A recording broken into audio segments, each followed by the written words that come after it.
welcome to Pianolin TV. This is your host, Alexander Bowie, joined by co-host Jeremy Al. Today, we're going international today, visited by Europe and Greece. And we have the special opportunity to introduce you, Aris. Aris is a composer, our first composer on this podcast, and he has been internationally acclaimed at every parts of the world, United States and all parts of Europe. His music has won him many, many awards. Aris has written extensively for film and theater, having scored 7 short films, including the film Beethoven, whose soundtrack has been released on all major streaming platforms.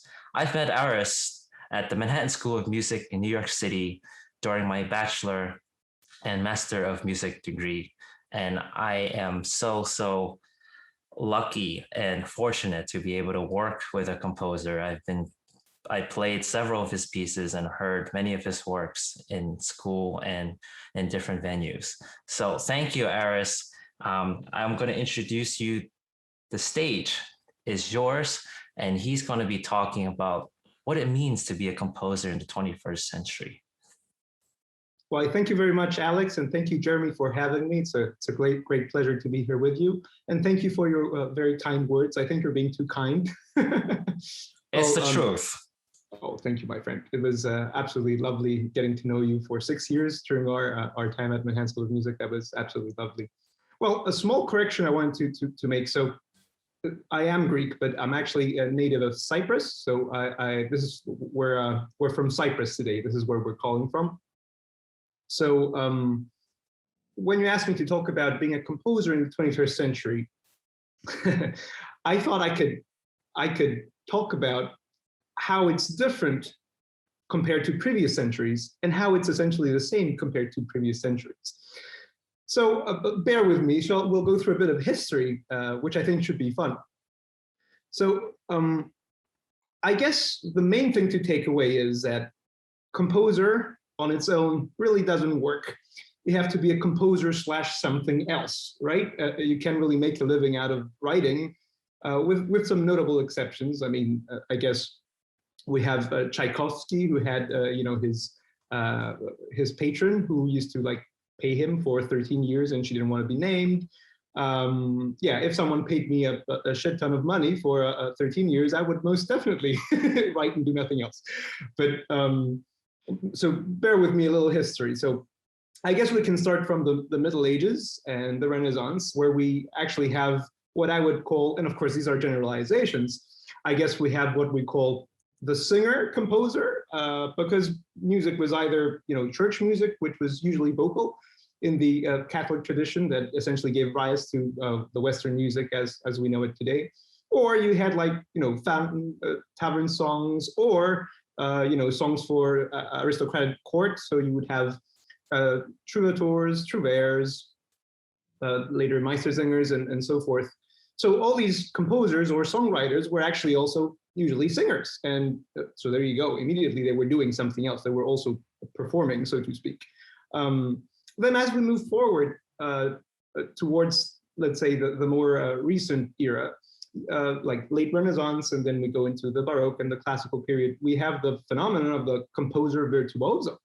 So you were not just a composer, but you were a composer who was also showing off your great performance skills. I mean, for example, we can take Bach. He was a renowned organist. Actually, I believe he was more renowned for his organ playing at the time of his life than actually his compositions. He sort of became the big guy after.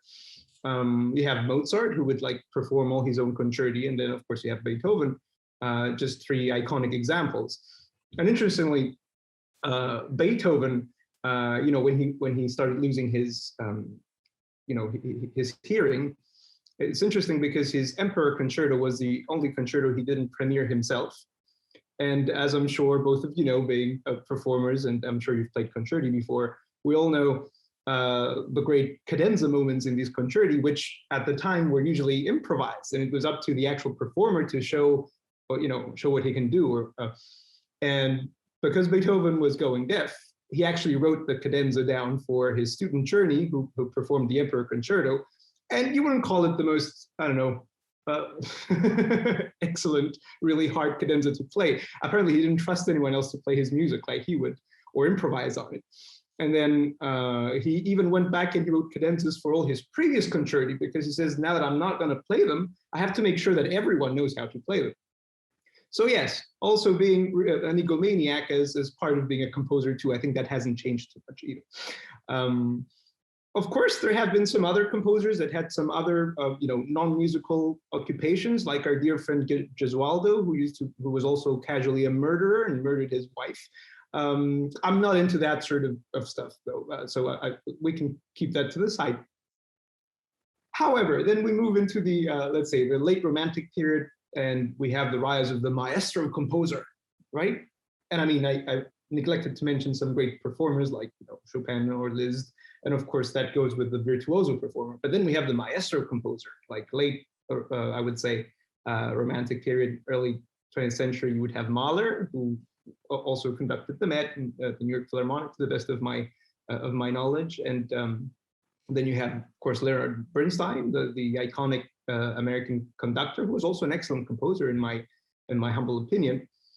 And then, of course, we move into the into the theorist academic composer, and you have people like Schoenberg and Webern, and then like Milton Babbitt, just to name a few, where this whole idea that composition as a more scientific, let's say, discipline, because it was an academic discipline from the beginning, like from the Middle Ages.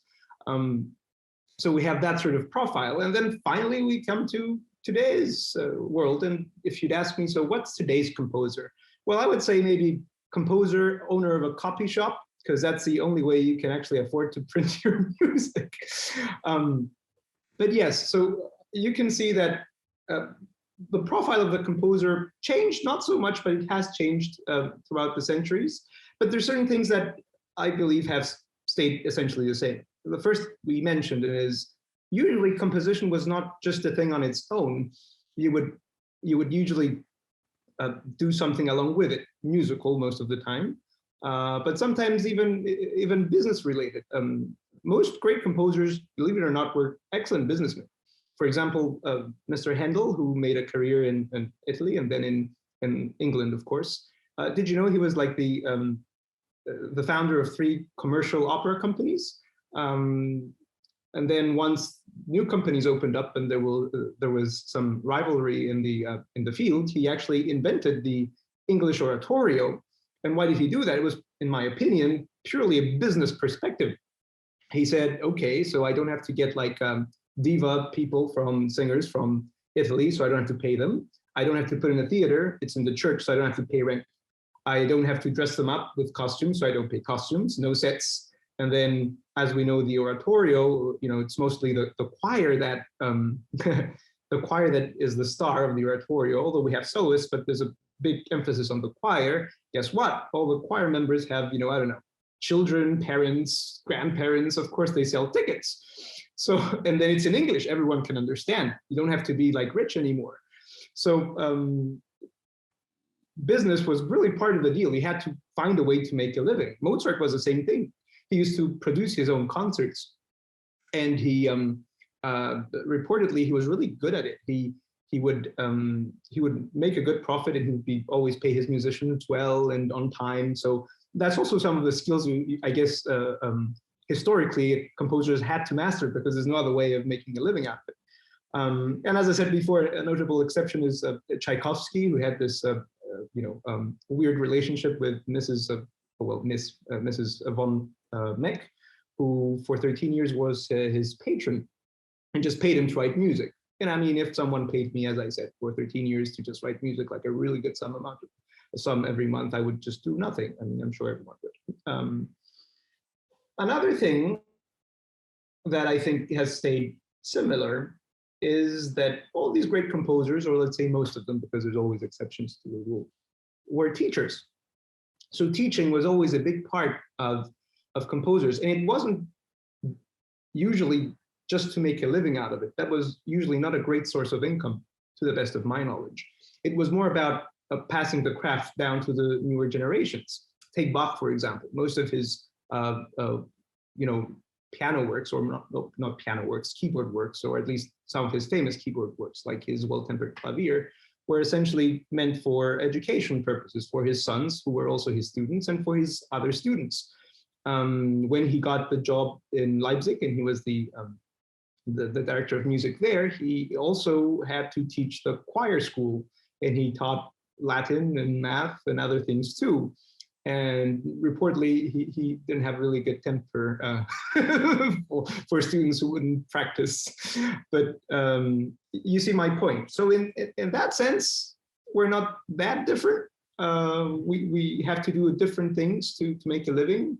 And as my father told me before, when I declared I wanted to be a musician and specifically a composer, he told me, I just hope you understand that's not the easy path you're choosing, because it's hard to not just make an impact as an artist, but it's also hard to make a living unless you would be willing to do other things along with it.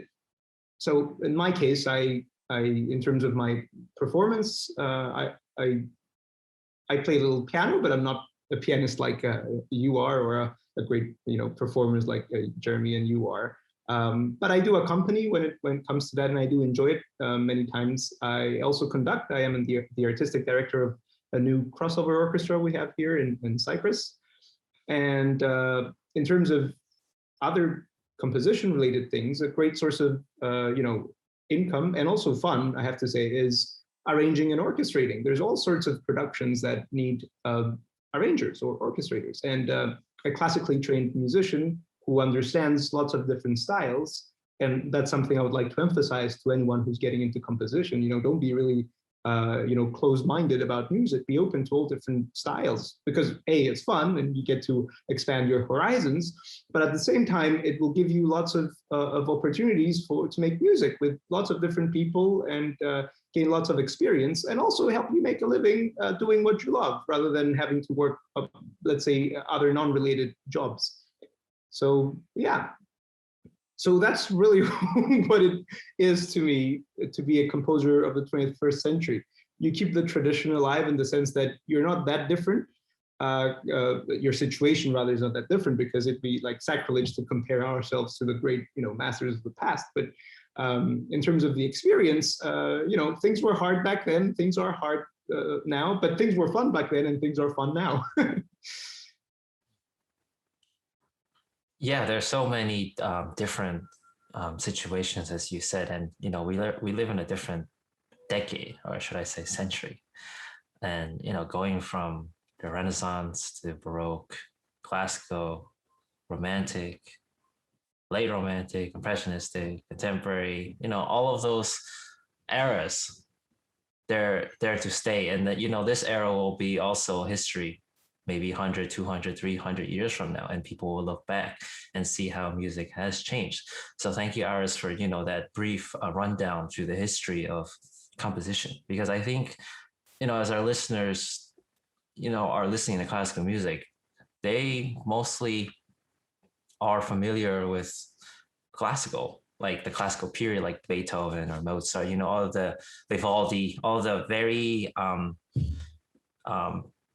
how should I say, popularized and generalized composers, but there's so many more composers that people have not discovered yet, or it's just on the radio or on TV, they just play the same type of music. And it's great that there's just so many options out there. It's like you're going to this elegant restaurant and you have so many items to pick from the menu, but they're also great. It's the same with music. I like how you compare music to food. That explains why we're friends. But one thing that gets me, as you said, not all composers are great. And that's the competition that comes within in the same timeline. As you know, I wouldn't say Beethoven, Haydn are rivals. However, Haydn did teach Beethoven, but Beethoven did not really like Haydn as a teacher, in terms of didn't consider him. But in this sense, Beethoven always respected Haydn. And in my opinion, and I guess in history, it would say that Beethoven's a little bit more generally more listenable, more listened to than Haydn in many sense of the style of Beethoven and why he was so revolutionary to go into the Romantic period. And I think that that made him stand out among Haydn, although they're both great composers. And it's not either of them fault that Beethoven is a lot more revered today than Haydn. But that's all opinions, and people may say, no, I like Haydn better than Beethoven. I like his sense of humor, his wit. And it's all in personal taste. And it's also the general circle you're in, right? You live in a rural area where there's no one around and there's no music, there's no such metropolitan area, and you like writing music, you have a piano or you have an instrument at home. Who's going to play your music? You, oh, yes. Right? So being a composer is all really about connecting with other musicians. And that's what I like about you, Aris. You connect with so many musicians. When I went to school with you at Manhattan School of Music, you were on top of your game, wanting to always collaborate with other musicians, wanting to know more about people. And that's why you are successful in your studies and in your compositions and the people who perform your music. You usually get the most applause and standing ovations, and I understand why. Oh man, you're making me blush. But well, thank you for your kind words once again. I think what you pointed to great things that I would like to comment on. The first one is what you said about the irony of music making. And I think it's not just for composers, but especially for composers or even maybe performers like yourself, being a pianist. I guess Jeremy being a violinist, orchestra is something that's more part of your life, being in a group of people more often. But pianists are also sort of lonelier, even in conservatory, right? And that's really the irony of it, the fact that creating music, writing it, or even practicing it is a pretty lonely endeavor. And at the same time, it's done with the ultimate purpose of being shared. So there's this sort of balance between the social and the loner aspects of a personality. I think that you have to be basically an introvert with elements of an extrovert to be able to do this sort of thing. Otherwise, you would go crazy. So yeah, I think that's actually very applicable to composition and to music making in general.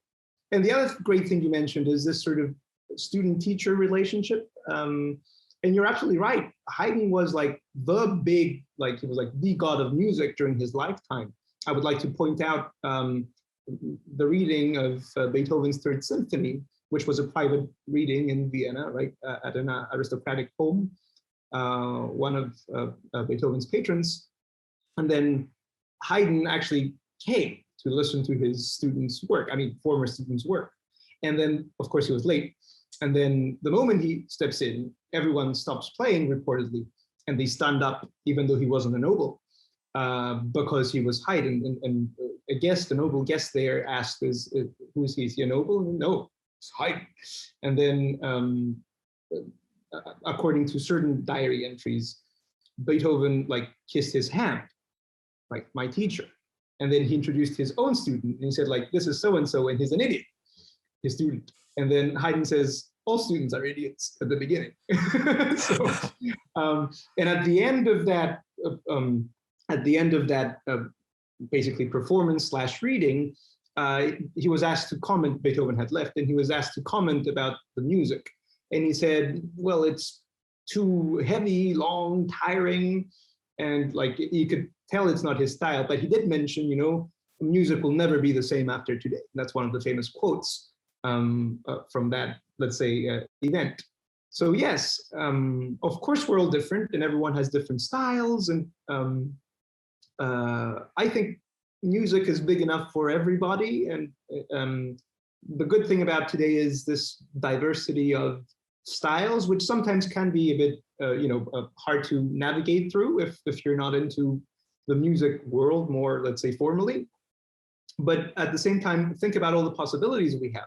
As a musician today, you can do anything, literally. I mean, if you want to, and you plan it down and make the right collaborations, you could do any style you want, play any music you want, find an audience that will appreciate the music you are doing, whether that as a performer or as a composer.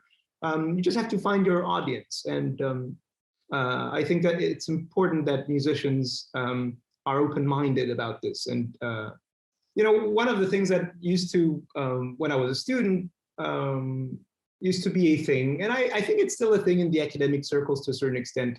It's what I like to call musical elitism, which is basically this notion that, music has this like forward motion and an evolution, and in a sense it does, but at the same time it doesn't. For example, Beethoven, as you said, is an evolution, stylistically speaking, from, let's say, Mozart or Haydn. But can you say that Mozart's works are not great anymore because Beethoven did something new? No, they're both equally great. They're different. Well, not that different, but they are different, and they can both be great. So I don't see this as a race. I see this as a change of musical reflection of society, because in my opinion, music is always the last, let's say, art form to catch on to everything else. Music, historically, I mean, let's take a look at it, has never actually created change. It's reacted to change. I mean, even in the Renaissance, we say Renaissance music, which Renaissance was essentially an attempt to revive, ancient Greek and Roman, ideas and arts. Renaissance music doesn't sound like ancient Greek or ancient Roman music in any way. It's a reaction of the composers of that time to, let's say, the revival architecture and the revival paintings. The only, ironically speaking, I think Renaissance, purely Renaissance, like following the textbook definition of what Renaissance means in general, musical form, is opera. And funny enough, it wasn't even in the Renaissance. It's essentially a Baroque form, which I find pretty ironic, because that was an attempt to revive ancient Greek drama. So yes, I this musical elitism that, if you don't write this way, then you're being behind, and I actually don't buy that personally. Now, don't get me wrong. I'm not saying someone shouldn't experiment or attempt to find new sounds, or that shouldn't be a thing. On the contrary, I'm saying that there's enough pie for everybody. But I don't like this notion of saying that, if you're not doing this, you are not part of the, let's say, of the space race, or the music race to the top. So I think that we should actually be open-minded. We should look at music as an endless world of opportunities. I know COVID has impacted all of us. I'm sure it has impacted you too. But rather than look at things as the end of an era, I like to look at things as a barren field ready to receive new seeds for the future. So I'm actually pretty positive for music and concert music in the future. I think the influence of film and the accessibility of music because of platforms like Spotify, YouTube, generally the advancements in technology, have created this sort of platform for people who usually would not have, taken an interest in music. I mean, music other than the popular music, which is also fine. But take composers like John Williams. He writes masterfully for the orchestra, even though he's a film composer.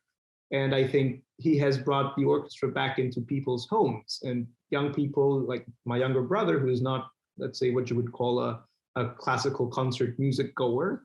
He asked to go to a Mahler concert with me the other day. Well, not the other day, the other year, because he realized that there's influences from the films he's listening to. There's influences from these great, masterpieces of the previous era. So I think that we have musicians who are better than they have ever been before. Poor old Bach, I remember he actually in one of his letters to his, bosses, he said, why can't we get like musicians who can hit those notes? I'm paraphrasing, obviously. So he was really, really not happy with the level of musicians he had at his disposal. Now, I mean, look at you guys. There's so many great schools. There's so many programs that can help people achieve a proficiency that's very high if they work hard for it. And even look at us, we're 6,000 miles away and we're having this conversation. And in the same way, we can have different collaborations and projects, recordings, and so forth. The world has really become a village now. So I'm saying that this is a great time to be a musician. I think it's lovely. I wanted to ask Aris, these days you have a lot of technology that maybe people like Beethoven, they didn't have. And I wanted to ask you, what do you think is the biggest difference with all the technology you have? Is it a good advantage or? That is one excellent question, Jeremy. I think it's, every new piece of advancement, technological advancement has its pros and its cons. I think in general, the negative thing I see with technology, first of all, in general, is that it has really reduced the attention span of people. We are so used to getting whatever we want really fast because of technology. You want to order food, you just like, seamless, you get your delivery. You want to, go on a date, swipe right. You want to do that, it's just fast, everything's fast. Because of that, and I can see it in myself too, we don't take time to really appreciate things like we used to do before, or the generations before us used to do. And I'll give you a fine example, and I'm sure many people who are listening to us can relate. Someone sends you a video, or you scroll through Facebook and you see a video. You'll probably see like 20 seconds of it, if that's it, and then just like continue scrolling. You don't have the, let's say, discipline to actually stay there and spend 2 minutes or 3 minutes to listen to an entire song or an entire piece, unless you're driving or you're in the train, right? So I think that's a disadvantage, because it means that if you're, especially with music, which is an art form that deals with time and sound, it's both of them together, right? To understand the form of a piece, especially a concert piece or even a song, you have to listen to the whole thing. Otherwise, you won't get the whole dramatic arc. You won't get the inferences. You won't enjoy the thing to its fullest. So to me, that is actually really, really sad. And I think concerts are our last resort. So if someone pays to go to a concert, they are sort of like assigning this time interval to themselves so they can actually enjoy the art form as it should be. And I think that's a downside. And just to show you a difference, in the past when we had vinyl and you had all those gramophones and if you notice, if you see all those old recordings that have been now remastered for digital or CD before that, you'll see that there's usually a gap at the beginning of the track. And you would also say, why does it take so many seconds to start? It was actually to give, I guess, old rich people who used to have gramophones, it used to give them the time, from the time they put the disc on the phone until they can go sit down to the couch so they can enjoy their music. So they actually gave them that space so they could sit down before the music starts so they wouldn't lose out from the experience. Now, you're happy if they listen to 5 minutes. You better have a hook in your music the first 5 minutes, otherwise you're done. You don't get a like. If likes are something you should care about, which I think you should to a certain extent if you want to get your music out there. So as far as the general technology, that's bad. In terms of the good things about the general technology, it's what I said before. We have heard Beethoven's symphonies more times than Beethoven had. And I just realized that's a bad example because some of them he didn't even listen to at all. But you get the point. The point is that even if you were a composer, let's say you were Mozart, you were Bach, you were whoever you were, you would only listen to your piece during rehearsal if you were performing it and you were there, and during performance. So like Beethoven's early symphonies, maybe he heard them, twice, 3 times? I mean, I've heard them 100 times on my playlist. So because of that, it's easier for me to learn, understand the style, learn the past, actually develop the skill of sight reading or score reading, because I can associate sounds with the score way more efficiently than people in the past could because they didn't have access to this type of technology. And then the other thing, so many millions of people could listen to your music, and you could self-publish it. No need for a big company to come and publish you. You could publish it yourself. You just buy yourself a software notation, music notation software, or a digital audio workstation, and you can start producing your own music. Now, the downside of that, of course, is that you have to do everything yourself. You have to be the composer, the engraver, the publicist. You have to market yourself. You have to do everything yourself. I mean, you're doing this podcast, and because of the technology, you are using, your own technology to do it. You don't hire a videographer. You don't hire, a sound engineer. So we can just do it through our computers, which means more time, let's say, quote unquote, wasted on your part to edit, because you can do it. Then you're willing to do it instead of, paying for the service, because most of the times we're not, we don't have enough income to be able to afford an assistant. Hopefully in the future, I'm sure this is a lovely program. In the future, I'm sure you will very soon. But so yes. Then on the composer side, if I could say something more specific that I see with my students, is I think that when you're writing music directly in the software, even if it's music notation software, and this is something I got from my teacher, he was really, really passionate about this, and I now know exactly why, because I experience it with my students, and I've experienced a difference in my, let's say, technique as well. You don't work on imagining the sound in your mind. When you're writing on paper, then you have to develop the skill of imagining all the sounds happening at the same time, the harmonies, the counterpoint, the whole effect. And it's really fascinating. You cannot imagine what a eureka moment it is once you find the sound in your mind and you put it on paper. Now, people who do this on the notation software, they tend to repeat themselves, because you tend to do things that look familiar to you on the software, and you hear stuff back. And sometimes what you hear is not really what would the balance that would happen if you had real instruments. And because of that, I see some repetitiveness in styles. And so everyone's sort of unintentionally copying either themselves or others, because they're using the same technology, which is telling you, do this. It's so easy to do it this way.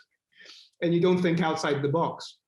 So I would say, in terms of technology, that is something that is a downside, but it's up to us to limit that and use it properly. So I use my notation software as a publishing product. So I like writing my music by hand and then putting it in there. And of course, I'm not kidding anyone. Of course, I make changes after I put it in. I'm not perfect, right? But at least I don't miss out on this lovely opportunity to embark on this imaginary sonor adventure. How do you guys think that technology has impacted, the performance field? I know now we can have iPads instead of, printing sheets. It's very different. Everything used to be so analog, and right now it's so easy to listen to the music, watch the music, and even for studying, if you practice and you want to see how a great player does something, you can just go on the YouTube and watch, and then you can just watch a little bit. You can pick where to watch. You don't have to. It's easy to adjust the timing, and so I think it's much different. I think it's probably better for students now. I think it's Absolutely. Much easier to study.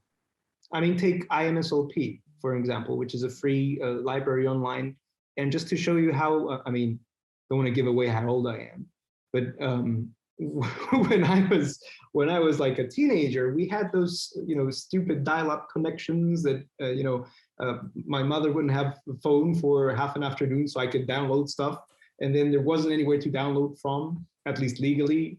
And then I remember I used to wait once a year so I could get enough pocket money to order scores, so I could get a score. I got Beethoven's Fifth Symphony. I was like, wow, it was my birthday present.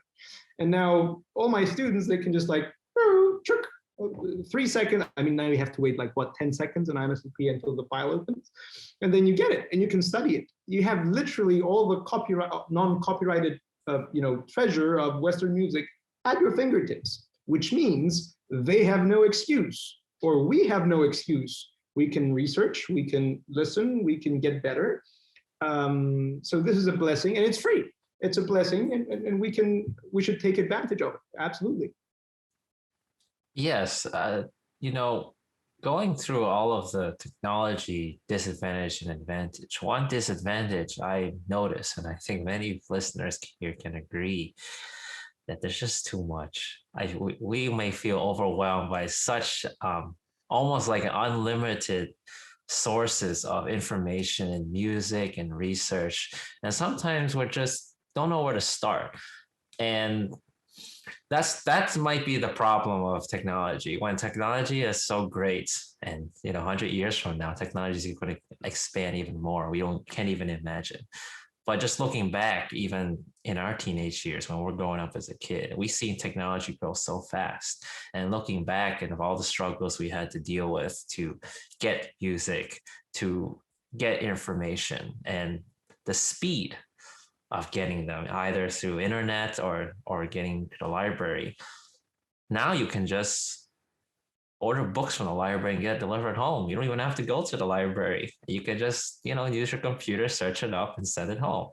So everything, as you said, is very fast paced and quick action and short attention span, which is a disadvantage. And I think we're in a society in a way that if you get too attracted to that, your life will be like that too, in everything that you do. And you may feel disappointed.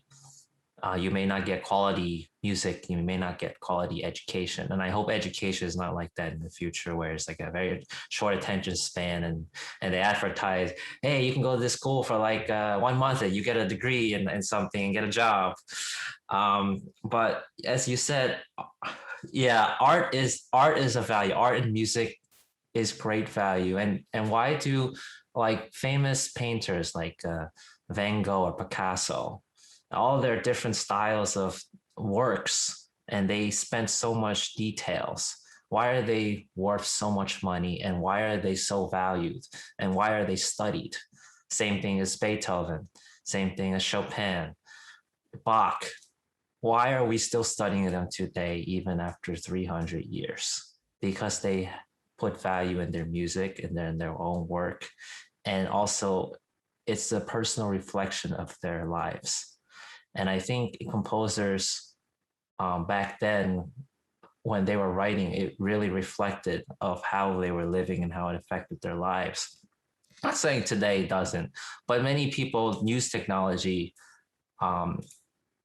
may say, oh, this sounds cool. Why don't I do this? I don't do that. And I think that may be because of the repetitiveness that you mentioned, Aris, that there's no, they need to put themselves in the music. And that's what makes, for me, in my personal opinion, it makes the music special. And that's why I like about you, Aris, your music is special. And, coming from where you are, Cyprus, and bringing your influentials to the US and hearing the music piques my interest.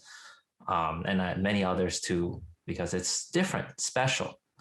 And that's where composers like you or musicians like you will make a mark in today's society. Well, you're being too kind again. Thank you, Alex. I appreciate your kind words.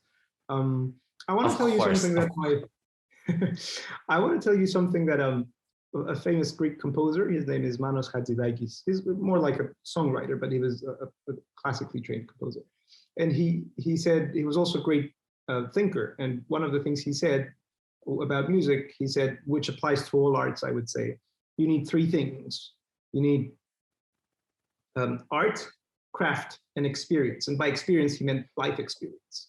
So if you art, meaning if you have the talent to play or to write, but you don't have the craft, you don't know how to actually bring it to life, then you won't be very effective, will you? And at the same time, if you have the art and the craft, but you have nothing to say, that's where experience comes, then your music, it's not trying to tell me something. So how would you expect me to actually get it if you're not trying to tell me something? For example, if you haven't been like scared dead, how would you write a piece of music that haunts someone? If you haven't, I don't know, experienced loss, how would you write a piece that expresses that loss? Or how would you then perform it? How would you perform a funeral march if you haven't been to a funeral? You know, it really is different. And I think that's why I'm not scared about the future of music, because this human experience cannot be emulated by machines. I mean, someone might claim otherwise. I mean, you can put patterns together, but it will never have this experience, because a machine can never experience love. It can never experience fear. And then I think that what's important is that what you do, you are being honest with yourself, and you respect also the players that are going to play the music you write, and also the people who are going to hear it. So I think if anyone tells you I don't care what people think about my music, I think they're lying. I mean, I'm just being like really, really blunt and honest. Of course, you might care about what certain people think more than others, but and of course you understand that everyone has different tastes, and no one will like either your performance or your music, and that's fine. I mean, only in, I guess, totalitarian regimes, one would be expected to like the same thing. That's what makes it nice, that there's, you know, freedom and choice. But at the same time, I don't buy into that whole thing, oh, I'm just writing it for myself. As you said, if you're in the middle of nowhere and you play your piano and no one hears you, I mean, doesn't that take half the fun away? The point is to connect with people. And it's unlike what people think, it's not for your ego, it's not to show off. I mean, sometimes we might enjoy that too. I'm not saying we're humans, but the point is to connect with people. The greatest compliment I ever got for my music was from this young boy. He was, I think, 8. And he came to me after a piece of mine was performed, an orchestra piece. I didn't know him or his parents, and he gave me a hug and he said, "Your piece made me remember of my Grammy." And to me, that was the best compliment I could ever get. It means that I was able to touch one person. I mean, one person is a difference. I mean, what else do you want? Thank you, Aris, for all your valuable input and knowledge in providing us the information that we want to know, in meaning what a composer is in the 21st century. I'm pretty sure there's a lot more. We can go on hours and hours, but you've hit all of the important points that is needed to listen and to discover new composers in today's society. So if you guys are listening right now, make sure to check out Aris's works. Aris, how do people reach you or listen to your music? Oh, well, thank you for the platform here. Well, I know my surname is a bit hard to pronounce, but yeah, I do have a website, which is arisantoniades.com, which is my name and my surname. I do have a YouTube channel. I do have a SoundCloud account. You can find me on Spotify. I mean, on Spotify, very few things because all my classical things aren't there. But yeah, I would be more than happy. And what I really do enjoy, if someone listens to I do enjoy getting opinions and speaking to people about art and music in general. So if anyone listens and they like something or they don't like something, please shoot me an email. I really do enjoy communicating with anyone who is interested about music. Right, great.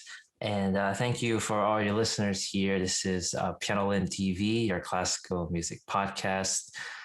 This is your host, Alexander Bowie, and co-host Jeremy Au. If you're watching on YouTube, be sure to hit that like and subscribe button. You're getting awesome content and you're meeting great musicians from all over the world, as today from Cyprus. Yes. And, you know, you may never know. We may enter another country one day during this podcast. I'm pretty sure there's more. And if you're listening to our podcast platforms, whether it's Apple, Google, Spotify, wherever you listen to your podcast, hit that follow button. We'll be putting out new content every Tuesday mornings, and don't miss it. So thank you guys. Thank you, Aris. And, you know, I look forward to meeting you in person someday again. Thanks for having me, guys. Absolutely, we should get a drink soon. That is much overdue. All right, take care, everybody.